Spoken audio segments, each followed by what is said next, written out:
dan kedua punya bernama Dora dan Sembada.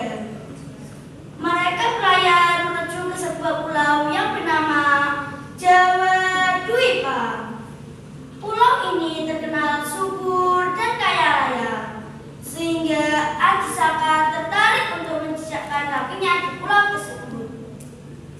Setibanya di Pulau Jawa, Aji Saka mencari tahu di mana letak desa yang terdekat. Oleh warga setempat, Aji Saka diberi petunjuk untuk menuju ke kerajaan Medan Kamulan. Di tengah perjalanan pegunungan Tendeng, mereka beristirahat sejenak. Aji Saka menitipkan keris pusakanya kepada Sembada. Sembada, jaga keris ini dengan baik. Jangan kau berikan kepada siapapun, kecuali aku sendiri yang mengambilnya. Baik Tuan, aku akan menjaganya dengan baik. Perjalanan ke Medan Kamulan dilanjutkan bersama Dora.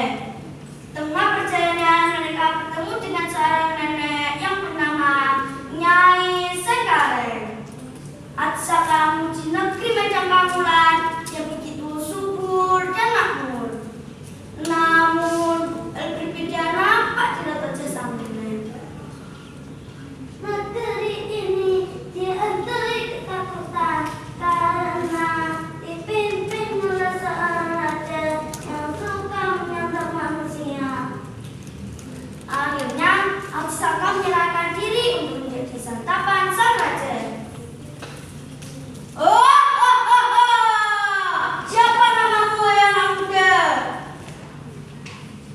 Maaf Baginda, hamba Saka. Sebelum hamba menjadi santapan Baginda, izinkan hamba minta satu permintaan.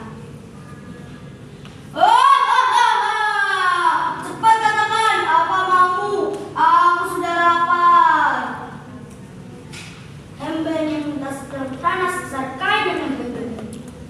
Aji Saka segera mengulurkan kain yang dibawanya dan menyuruh Prabu Dewata Cengka memegangi ujungnya.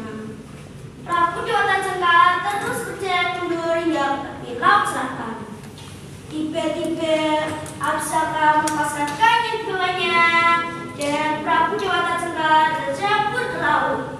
Dan seketika tubuhnya berubah menjadi buaya putih. Rakyat Medan Kamulan bersorak-sorai atas kekalahan Prabu Dewata Cengka dan menobatkan Aji Saka sebagai raja kerajaan tersebut. Suatu hari Aji Saka teringat pada akunya yang menjaga keris pusakanya di Gunung Tandeng. Dora, ambil keris pusakaku. Katakan kepada Sembada, aku yang mementahkannya. Baik Tuan, aku akan mengambilnya. Dora pun segera pergi ke Gunung Tandeng.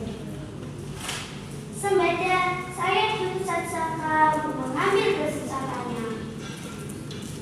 Tidak, aku tidak akan menyerahkan keris ini, kecuali Aji Saka sendiri yang mengambilnya. Tidak, aku juga dituntut Aji Saka untuk mengambil keris pusakanya. Mereka bersikukuh atas amanat yang mereka ambil, hingga akhirnya terjadi pertengkaran yang hebat. Sementara itu di istana kerajaan, Aji Saka curiga karena Dora tak kunjung tiba. Aji Saka segera menyusul kedua ibunya di Gunung Tandeng. Setibanya di Gunung Tandeng, Aji Saka terkejut melihat kedua ibunya telah tewas.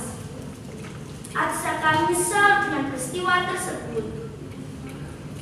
Untuk mengenang kesetiaan anaknya, Aji Saka menulis puisi